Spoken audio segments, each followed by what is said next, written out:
I'm your host Uzma Jafri with another episode of South Asia Focus. Let's begin the show. While Indian COVID trajectory is appearing promising in last 2 weeks, Prime Minister Narendra Modi wants citizens to be more cautious amid the festive season in the country. While addressing the nation in view of growing complacency among some sections of society, PM urged people to not put their guard down until a vaccine for COVID-19 was developed and distributed.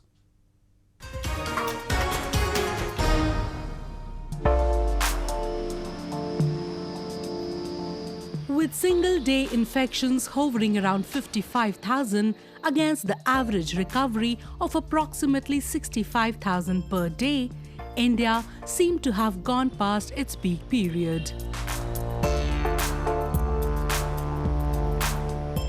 The second most populous country, which recorded over 95,000 cases for several consecutive days in mid-September, India has successfully brought down its active case load to fewer than that of US and several other developed European countries in past 2 weeks. The testing has been vigorous and the positivity rate is one among the lowest in the world. However, Prime Minister Narendra Modi, who addressed the nation at the outset of a long festive season in the country, urged citizens to be responsible and not undo the progress India's sustained efforts have yielded in past few months. त्योहारों के इस मौसम में बाजारों में भी रौनक धीरे-धीरे लौट रही है, लेकिन हमें ये भूलना नहीं है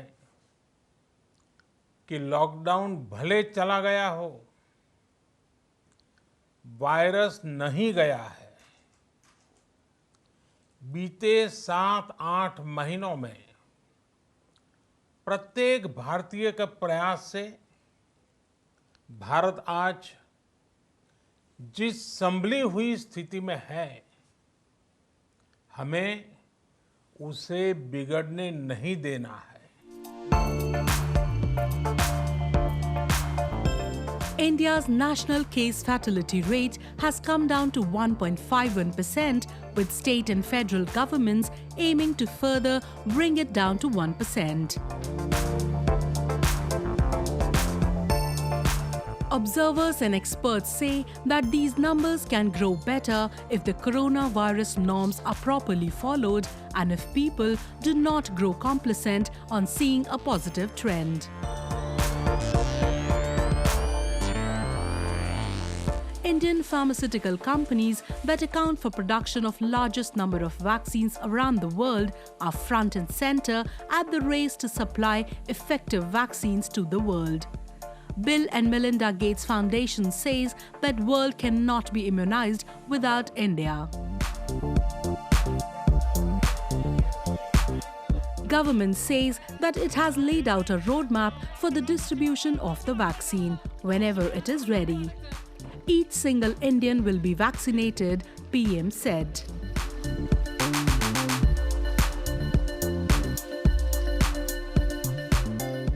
मानवता को बचाने के लिए युद्ध स्तर पर पूरी दुनिया में काम हो रहा है। अनेक देश इसके लिए काम कर रहे हैं। हमारे देश के वैज्ञानिक भी वैक्सीन के लिए जी जान से जुटे हैं। भारत में अभी कोरोना की कई वैक्सीन पर काम चल रहा है। इनमें कुछ एडवांस स्टेज पर हैं, आशास्पद स्थिति दिखती है। साथियों, कोरोना की वैक्सीन जब भी आएगी, वो जल्द से जल्द प्रत्येक भारतीय तक कैसे पहुंचे, इसके लिए भी सरकार की तैयारी जारी है। Meanwhile, the country has started showing green shoots after months of economic downturn owing to the pandemic. International Monetary Fund says the country's economy will rebound with a growth rate of around 8.8% in next fiscal year.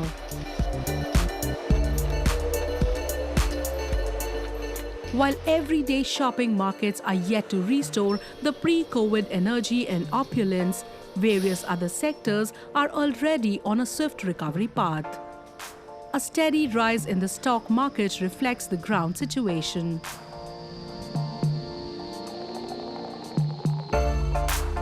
New Delhi, meanwhile, has announced one more economic stimulus to boost the demand by $10 billion in coming months. The government says it is ready to take all measures to protect everybody who has been affected by the pandemic.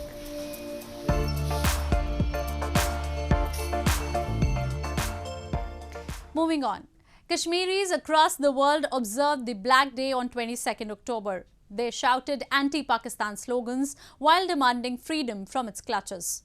Pakistan has misruled the region for more than 73 years and has now ramped up its exploitative designs in collusion with China to further plunder it.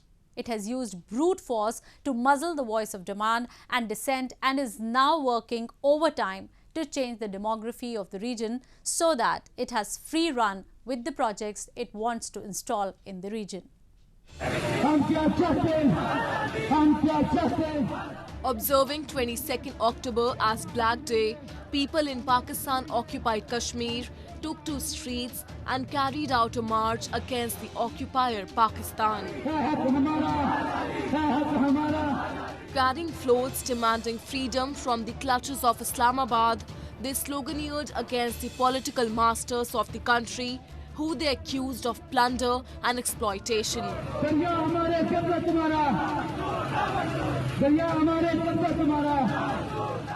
Kashmiris observed the day as Black Day because it was on this day in 1947 when Pakistan's tribal militias attacked the region and gained control over its resources and affairs.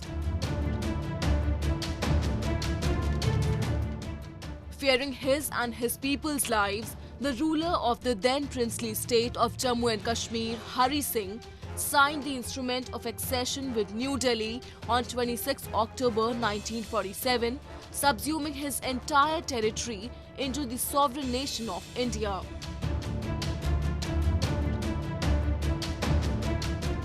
But Pakistan never vacated the place and has been illegally occupying thousands of kilometers of territory even today. It has even disregarded the United Nations in doing so.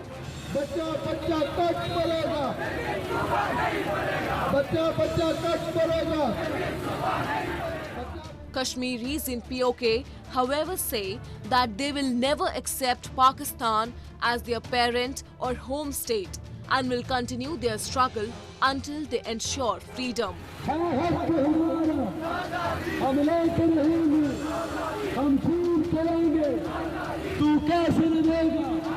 हम ये वादा कर देना चाहते हैं कि हम किसी सूबे को, किसी साजिश को, किसी मजदूर और कलाकारी बुनियादों पर तफरीक को नहीं मानते और हम रियासत जम्मू कश्मीर की आज़ादी, खुद मुख्तारी और वहदत की बहाली के लिए जदोजहद करने का ऐलान करते हैं और हम ये वादा करते हैं कि पाकिस्तान कश्मीर को पर कब्जा करने का खौफ देखना छोड़ दे।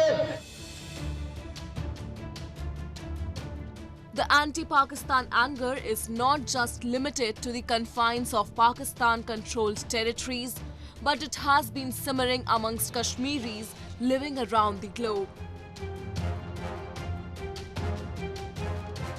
From Washington to Tokyo, to Malaysia to Nepal, a number of Kashmiri activists and their supporters observed the Black Day. They also highlighted the state-sponsored atrocities being committed by Pakistan in the region. Pakistan, they said, has been employing excessive force to muzzle the voice of demand and dissent.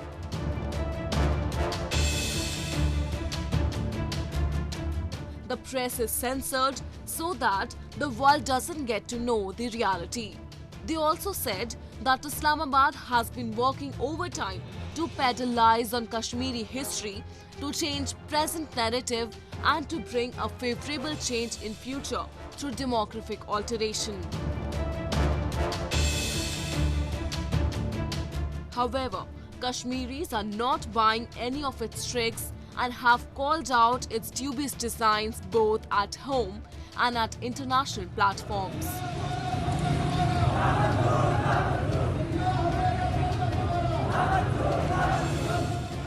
Meanwhile, Kashmiris in India, who unlike Pakistani state, are equal and empowered citizens of the country, asked Pakistani PM and army generals to stay away from Kashmiri affairs.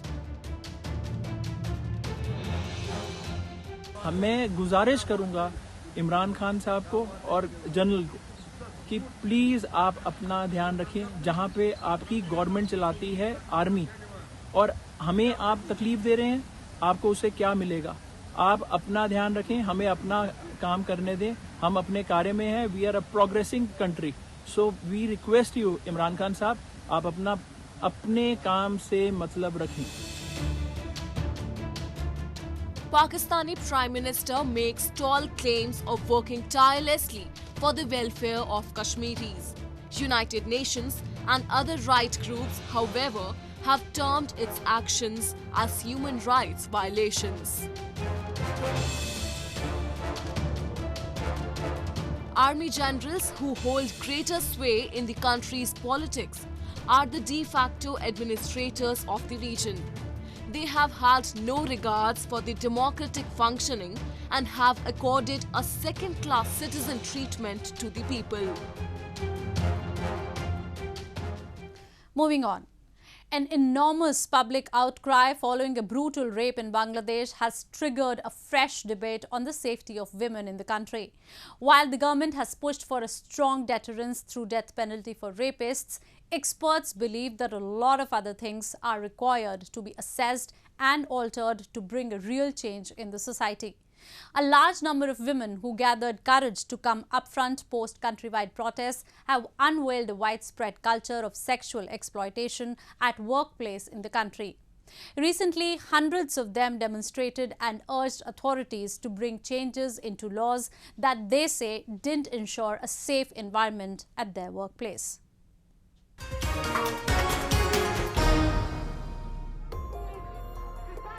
Hundreds of protesters led by female garment workers took to streets in capital Dhaka, calling for a more friendly workplace and a new labour law that would protect women from sexual harassment and abuse at factories.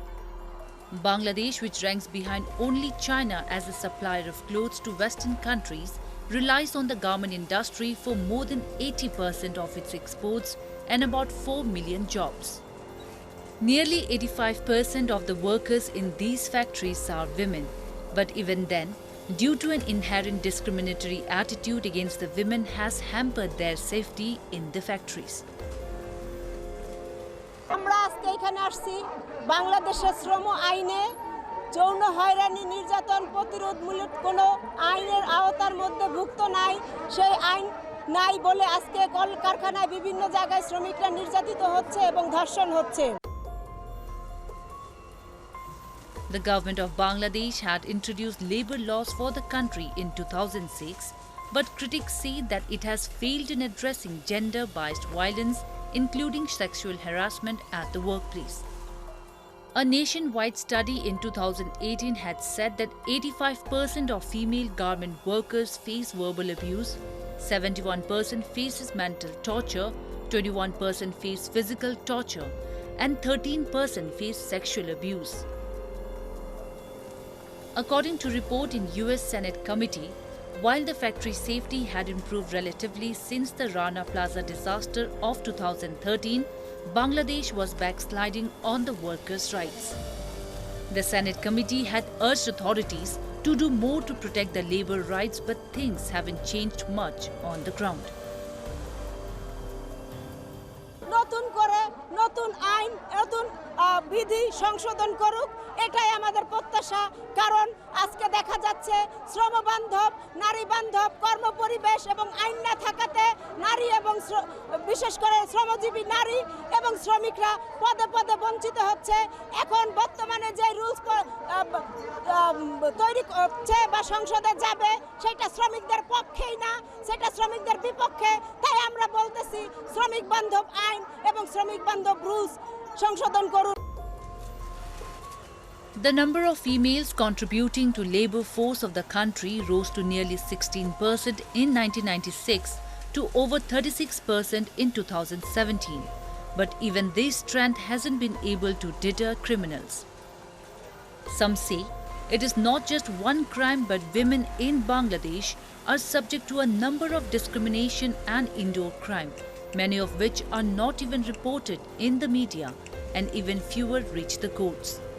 Prime Minister Sheikh Hasina's government has taken a host of measures and floated a number of policies to empower women, and it has helped grow a number of them in recent, but that hasn't been able to curb the rate of crime against women. Moving on. India's proactive diplomacy combined with assertive decision-making while dealing with China seems to have rattled the Beijing leadership. The signs of nervousness in Beijing corridors are prominent. While India's war preparedness and growing Quad cooperation had already pushed an otherwise belligerent China on back foot, Indian media seems to be giving it sleepless nights now. Reason? An independent, vibrant media has been showing the truth China dearly protected from the world. Today in South Asia Focus, we will show you how China has shifted its goalposts from aggressively transgressing into others' territory to desperately saving its own face at multiple fronts.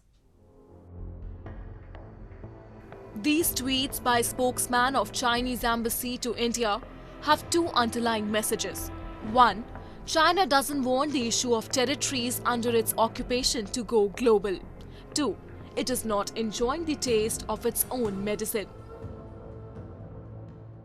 After copy editing, proofreading and subjecting each single news item to censorship scrutiny in its mainland, the communist China now wants to control what free media in other countries speaks about it.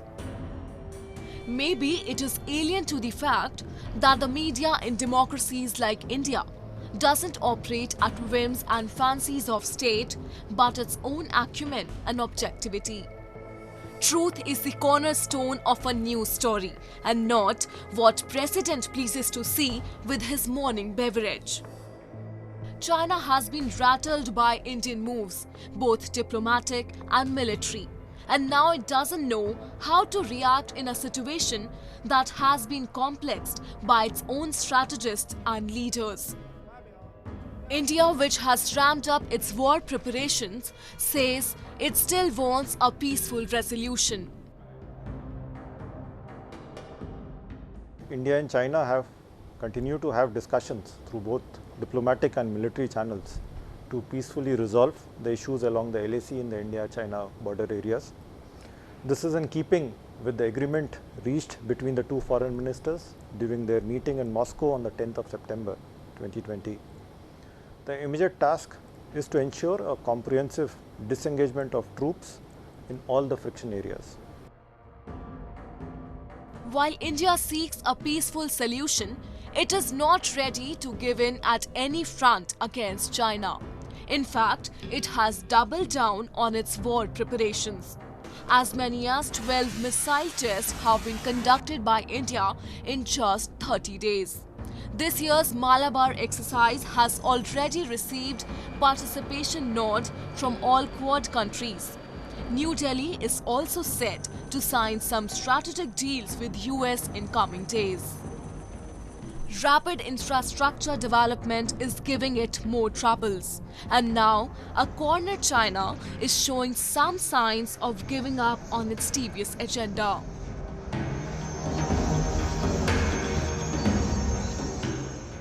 The two sides have reiterated their desire to maintain dialogue and communication through military and diplomatic channels and arrive at a mutually acceptable solution for disengagement as early as possible. We continue to remain engaged with the Chinese side, and we will let you know when there is further information to share. Today, China is running out of options. While it has already received bad press for the pandemic, its land grab tricks have been opposed and retaliated. The regions it has illegally occupied for years have received global support in past few months. Smaller states like Vietnam have confronted its bully tricks. Its dead diplomacy has been exposed, and the country is making more enemies than allies. There are reports of implosions within the top communist leadership. President Xi is faced with colossal opposition, and now its aggression has converted into a desperate face-saving exercise.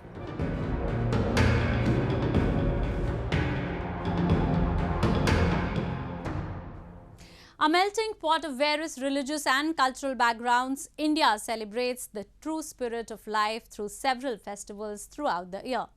Though celebrated in different ways, almost all the festivals mark the victory of good over evil. One among them is the Dussehra, that commemorates Lord Ram defeating the demon king Ravan. In some parts of India, especially in northern states, a centuries-old series of mythological play based on the life of Lord Ram, known as Ram Leela, is performed.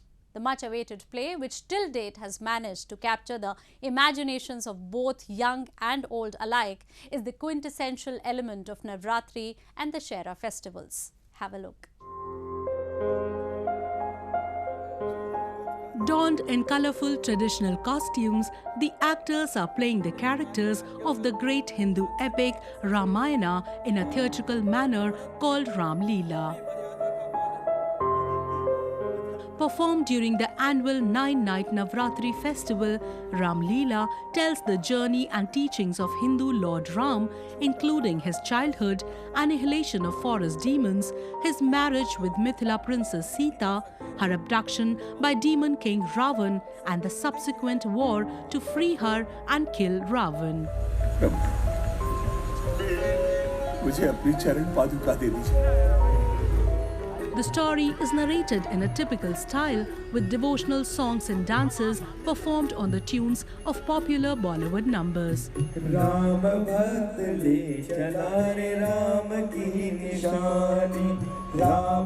Every year, thousands of people across the country watch the play, which is performed in almost all the cities in India with much adoration and fervour.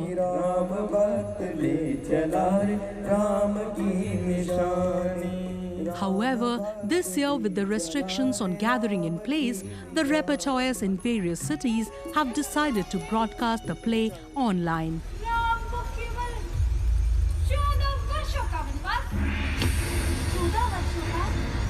जब प्रभु श्री राम का मंदिर का भव्य निर्माण हो रहा है, उसी दौरान ये कार्य करने का अवसर मुझे प्राप्त हो रहा है, तो ये बहुत ही बड़े सौभाग्य की बात है। और मैं चाहूँगा कि प्रभु श्री राम का आशीर्वाद, भोले बाबा का आशीर्वाद सभी पर हो, सभी पर प्रभु अपनी कृपा दृष्टि बनाए रखें।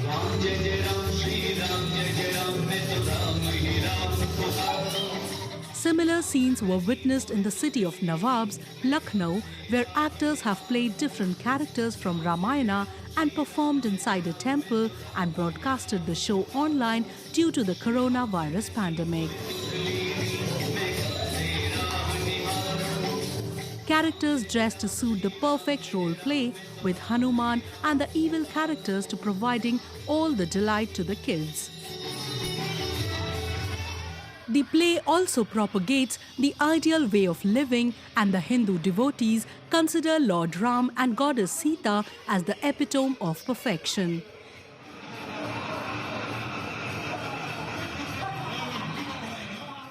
The final day of Ram Leela, or 10th, is the burning effigy of egoistic Ravan along with his brother Kumbhakaran and his son Meghnad. It is followed by the grand fireworks at the place.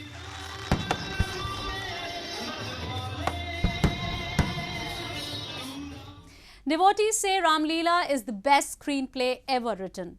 With that, we come to the end of this week's episode. See you next week. Goodbye and take care.